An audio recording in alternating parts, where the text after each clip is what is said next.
ಒಡಿಯೂರು ಶ್ರೀಗಳ ಷಷ್ಠ್ಯಬ್ಧ ಸಂಭ್ರಮ ಪ್ರಯುಕ್ತ ಒಡಿಯೂರು ಶ್ರೀ ಗ್ರಾಮ ವಿಕಾಸ ಯೋಜನೆ ಕಲ್ಲಡ್ಕ ವಲಯ ಒಡಿಯೂರು ಶ್ರೀಗಳವರ ಷಷ್ಠ್ಯಬ್ಧ ಸಂಭ್ರಮ ಸಮಿತಿ ಸಜಿಪ ಮಾಗಣೆ ವೆನ್ಲಾಕ್ ಆಸ್ಪತ್ರೆ ಮಂಗಳೂರು ಮತ್ತು ಎಸ್ಸಿಲೋರ್ ವಿಷನ್ ಫೌಂಡೇಶನ್ ಇದರ ಸಹಯೋಗದಲ್ಲಿ ರಕ್ತದಾನ ಶಿಬಿರ ಮತ್ತು ನೇತ್ರ ತಪಾಸಣಾ ಶಿಬಿರ ಸಜಿಪ ಮುನ್ನೂರು ಗ್ರಾಮ ಪಂಚಾಯತ್ನಲ್ಲಿ ನಡೆಯಿತು.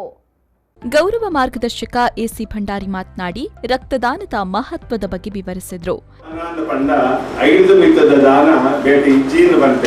ರಕ್ತದಾನ ಬಂಡ ಅವು ಬಾರಿ ಬಲ್ಲ ಶ್ರೇಷ್ಠವಾಗಿ ದಾನ ಬಂಡ ರಕ್ತದಾನ ಆ ದಾನದ ಒಂದು ಕೆಲಸವನ್ನು ಇಲ್ಲಿ ಆ ಒಂದು ನಿಜವಾದ ರಕ್ತದಾನದ ಬಂಡ ಒಂದು ಮನುಷ್ಯನ ಸಂಬಂಧವನ್ನು ಎಂಚ ಒಟ್ಟು ಮಲ್ಪುಡಿ ಎಂಚ ಬೆರಸುನಿಂದ ಬರ್ಪನೆಟ್ಟು ಒಂದು ಜ್ವಲಂತ ನಿದರ್ಶನ ಪಂಡನಾದ ತಪ್ಪವನ್ನು ದಯಬಣ್ಣ ಒಂದು ಜಾತಿ ದಯಾದಕ್ಕೂ ಬೊಕ್ಕೊಂದು ಜಾತಿ ದಯಾದಕ್ಕೂ ಆಯ್ನ ಅಕಲ ನೆತ್ತೇರಿ ಕೊರನಾಗ ಆ ಜಾತಿದ ಬಾಂಧವ್ಯ ಊಲ ಬರಂದೆ ಬರೇ ಒಂದು ಮನುಷ್ಯ ಬಾಂಧವ್ಯ ಮಾತ ಬರ್ಪನಂಚಿನ ಅವು ರಕ್ತದಾನ ಮಾತ್ರ ವೇದದಾನ ಬರ್ತದೆ.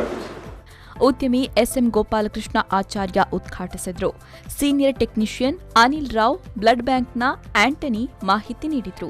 ಈ ವೇಳೆ ವೈದ್ಯಾಧಿಕಾರಿ ಡಾ ಜಿತಿನ್, ಕುಕ್ಕಾಜೆ ಮಂಚಿ ಪ್ರಗತಿ ಆಂಗ್ಲ ಮಾಧ್ಯಮ ಶಾಲೆಯ ಸಂಚಾಲಕ ಸುಬೋಧ್ ಭಂಡಾರಿ, ಸಚಿವ ಮುನ್ನೂರು ಗ್ರಾಮ ಪಂಚಾಯತ್ ಅಧ್ಯಕ್ಷೆ ಪೌಸ್ತಿನ್ ಡಿಸೋಜಾ, ಉಪಾಧ್ಯಕ್ಷೆ ಸಬೀನಾ, ಕೇಂದ್ರ ಸಮಿತಿ ಕಾರ್ಯದರ್ಶಿ ಯಶವಂತ ವಿಟ್ಲ, ಗ್ರಾಮ ವಿಕಾಸ ಯೋಜನೆಯ ನಿರ್ದೇಶಕ ಕಿರಣ್ ಉರ್ವಾ, ಒಡಿಯೂರು ಶ್ರೀಗಳವರ ಷಷ್ಠ್ಯಬ್ಧ ಸಂಭ್ರಮ ಸಮಿತಿ ಕಾರ್ಯಾಧ್ಯಕ್ಷ ರೋಹಿತ್ ಡಿ ಶೆಟ್ಟಿ ನಗ್ರಿಗುತ್ತು, ಗ್ರಾಮ ವಿಕಾಸ ಯೋಜನೆಯ ಮಾರ್ನಬೈಲು ಘಟಕ ಸಮಿತಿ ಕಾರ್ಯದರ್ಶಿ ಜ್ಯೋತಿ ಆಳ್ವಾ, ಸಜಿಪ ಮಾಗಣೆ ಸಮಿತಿ ಅಧ್ಯಕ್ಷ ಶ್ರೀಕಾಂತ್ ಶೆಟ್ಟಿ ಸಂಕೇಶ, ಸಜಿಪ ಮೂಡಾ ಗ್ರಾಮ ಪಂಚಾಯತ್ ಅಧ್ಯಕ್ಷೆ ಹರಿಣಾಕ್ಷಿ ಪೂಜಾರಿ ಮೊದಲಾದವರು ಭಾಗವಹಿಸಿದರು.